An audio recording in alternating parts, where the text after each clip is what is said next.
What is going on, everybody? It is your boy, the Yammiest of noobs here, Shabby Cube, Clammy Dude, back at it once again. You will notice that today we have a bit of an unglamorous introduction to our video. That is because my garage is all broken down now. Everything is over at Eagles Canyon Raceway now, so even the lights that I had up top are not up top there anymore, so there's really no studio space. But today, the topic of today's video is, of course, our KTM RC390. This is our giveaway motorcycle. If you guys want to learn how to win this motorcycle, click the link below on our Patreon. Sign up, get access to our Discord server. We're doing a bunch of cool stuff. If you saw last week's episode, you saw that we installed these crash protection sliders on there. They are really, really cool. The only nitpick I have with them so far is my knee and my foot kind of tends to touch this area when I'm jumping on and off the bike, but that just might be user error. But the topic of today's video is this comfort seat. You'll see how squishy it is. This is a super simple install, so I didn't even bother filming the install process because it literally was just me popping the old seat off and putting this new one on. A lot of guys are curious about the RC390 for its commuter potential, given that it's more of a racy, small CC sport bike. It does end up being a little bit hard on the wrists and the back, but the seat is one way that you can make it a little bit cushier. So, without further ado, today we're going to be logging on 100 miles on the KTM RC390, and we'll give you impressions of how comfortable it is, how, this comfort seat helps that at all, if it does, and, yeah, that's about it. And if you haven't, subscribe, of course. Let's do it. All right, let's get going here. We're going to go north because if we go south at this time, we were going to run into rush hour traffic, and we don't want to do that. We don't want to bump into a bunch of rush hour, do we? On our way back from our ride on this beautiful day. Today was a bit of an interesting day because it started off super rainy in the morning, but now it's really cleared up, and it is about as nice of a day as you could possibly ask for to ride your motorcycle.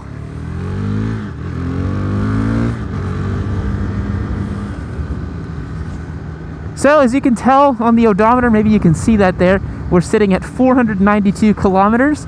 By the end of today, we should be at 660-ish kilometers, because that'll be 160 kilometers added on, which is about 100 miles. So, we got a lot of riding to do.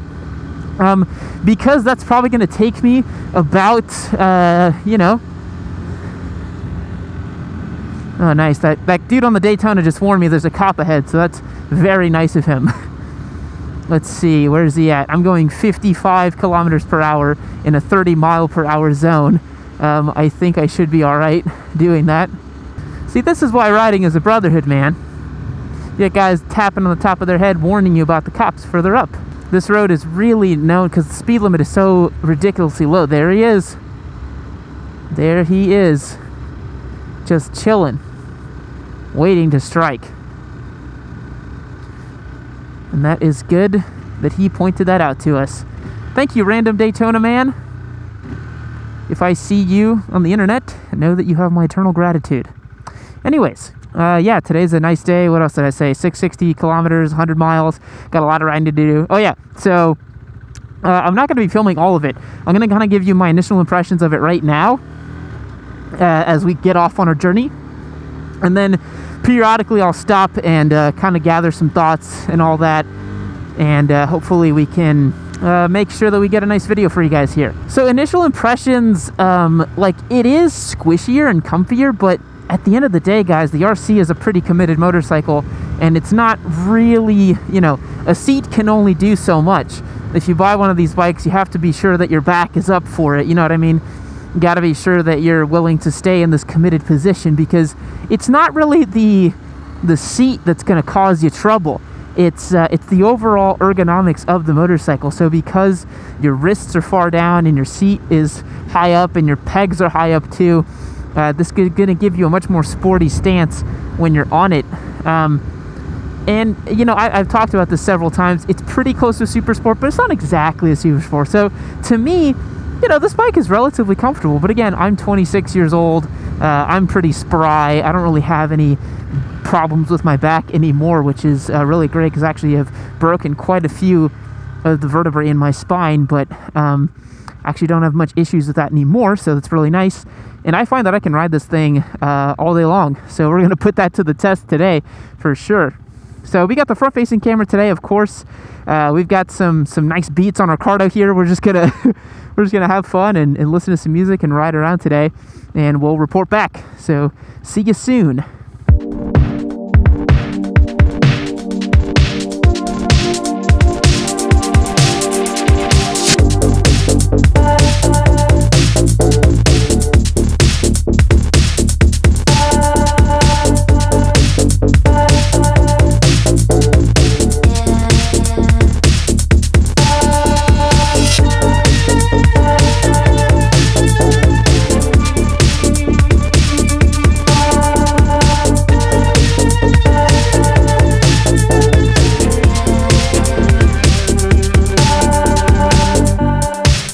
Alright guys, we are way up north in Sherman.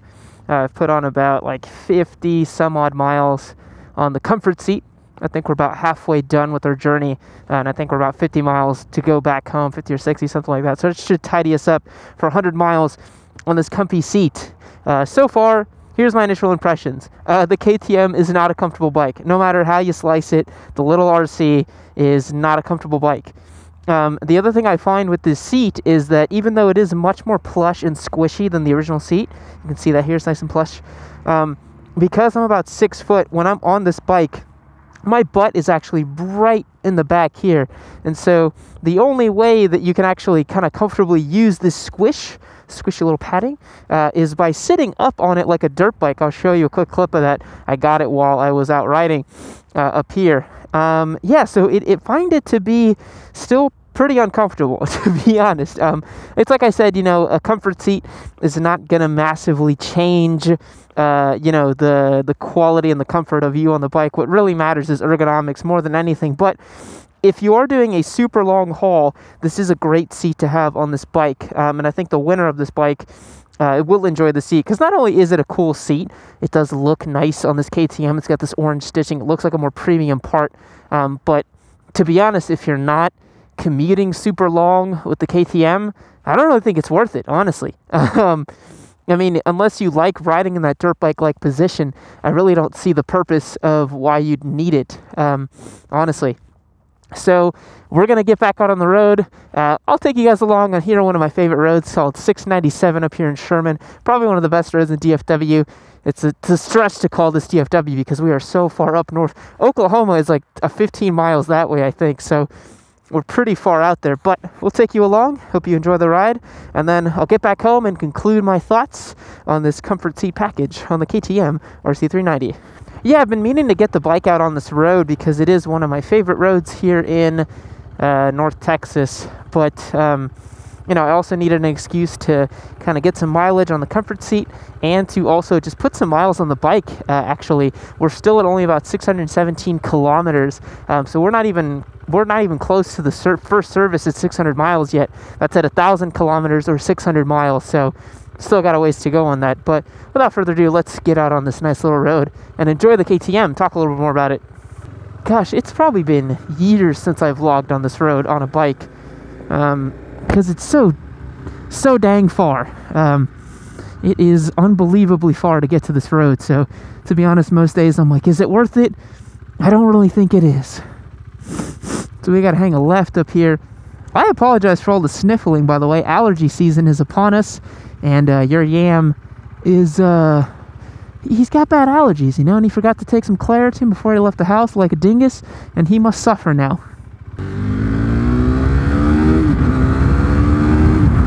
This is the most fun thing about little bikes, man. You can just go wide open, and now I'm doing about, you know, 75 miles per hour. On a big bike, if you're to go wide open for 4 gears, you're going to jail. There's no way. So this used to be my old stomping grounds with the Daytona 675R.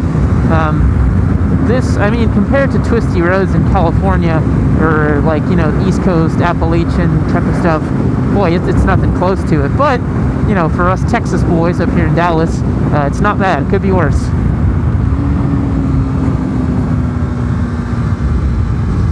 Now, I did spot on the way up here a couple spots of gravel and dirt, so we're going to keep an eye out for those.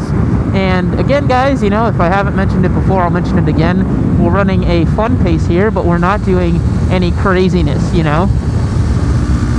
I'm not going to be attempting to drag me on my non-sliding pants and all this other stuff. We're just going to have a fun time, especially since we're behind a Ford Edge now. And again, if it's not clear, my bike is in kilometers per hour because I'm very lazy and I don't feel like changing it. So yeah, it's in kilometers per hour.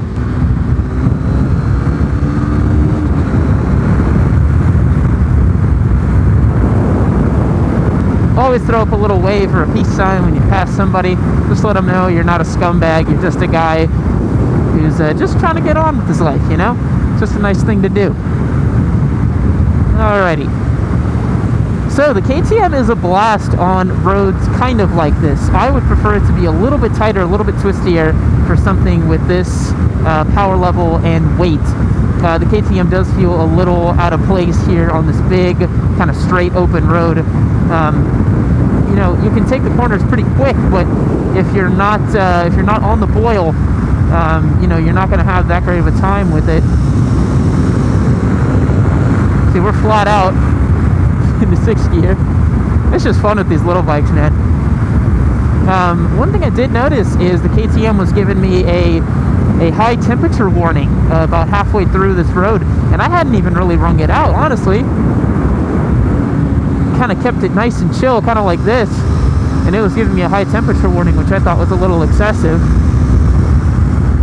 But you know, just another Austrian quirk for you.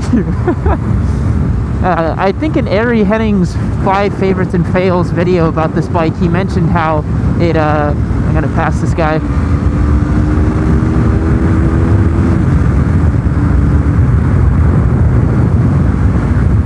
He mentioned how it does, like, you know, for some reason the actual dash just like never shuts up about what's wrong with it.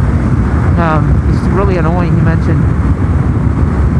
Got this little corner up here. So we had some gravel up here when I came through the first time. Put it down into 4th. Yeah, right about here. Yeah, I'm gonna take that real slow because that gravel caught me out last time. And keep in mind, guys, if you're light on the bars, gravel's no problem. Like, I went through that gravel at lean, and because I was light on the bars and I just let the bike slide a little bit, it's no problem. Like, you're not going to slide just because you touch gravel, but it is important to be safe when you're coming up on it.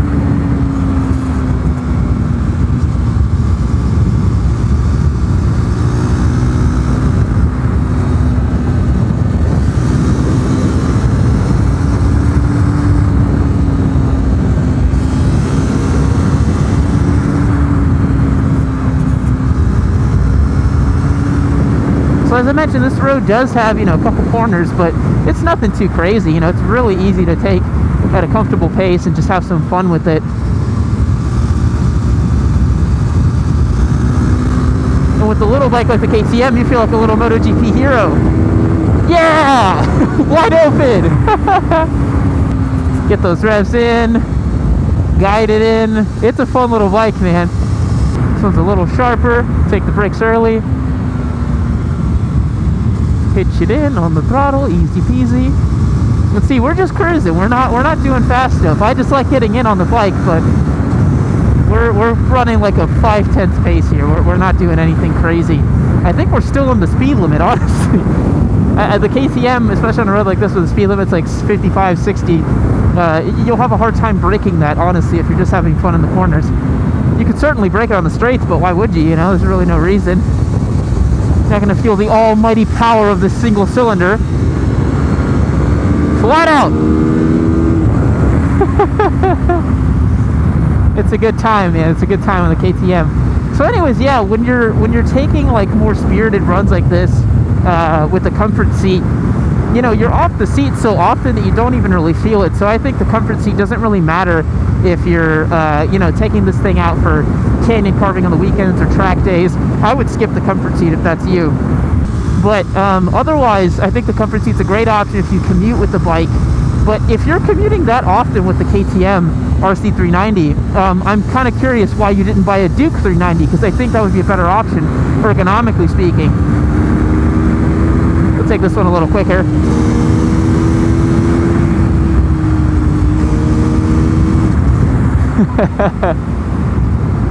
So yeah, I think, you know, if you're getting the seat because you want to add to the comfort of this bike, you're better off just getting a Duke 390. You're going to be a little more upright. It's going to be more easy to ride. But yeah, if you just kind of do one of these, it gets pretty chill, you know. It's definitely squishy. My butt is nice and plush. Nice and plush booty on the KTM RC390. Why do I keep saying KTM RC390? I should just say RC390, but you know, sometimes that's what happens when you're vlogging. You get into a zone. So yeah, I'm going 100 k's an hour. I'm going to 60 miles an hour. So we're not doing rocket ship speeds, which makes this bike super fun. Because you can really, I mean, on a road like this, I wouldn't recommend it, but you could certainly use 100% of it and not have a good time. The 300 class bikes are the few class that I would say you can actually get most of its performance out on the street. Basically, any other bike bigger than this, you can't even come close to touching what it can do on the street. But these bikes, you really can, honestly. I've seen guys absolutely ripping up canyon roads with these. There's actually a video of a dude on an R3, like chasing down a CBR 1000 RR. If anyone knows what that video is, go ahead and tell me down below. I remember seeing something about that, but yeah, like these little bikes can absolutely keep up with the bigger bikes if you don't know what you're doing on that big bike.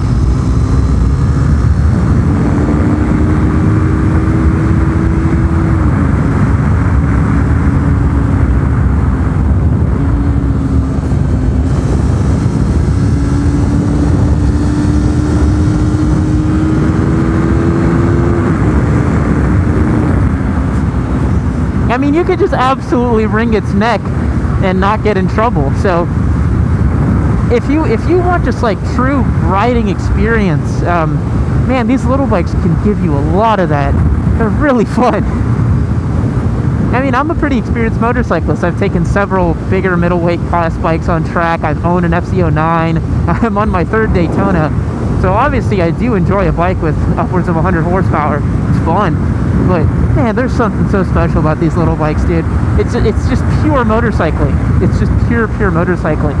You just drop it down 2 gears, get on the brakes a little bit, pitch it in, watch your line, hammer out. Yeah! Go! Oh, I ran over a Roadrunner. He ran right at me. Oh well. That's your fault, not mine. And to be honest, this isn't even a road that really allows the KTM to shine. This is a road that, to me, always felt like a 600/leader bike road because there's so many straightaways. But, boy, like on a tight, twisty canyon road, man, you could demolish that with one of these.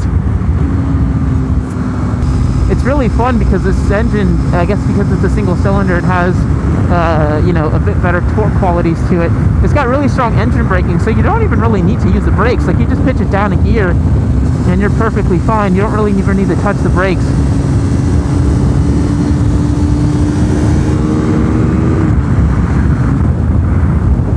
It's a good time. Alright, since my camera is dying, I will wrap up my thoughts at home after I finish up my 100 miles on the KTM.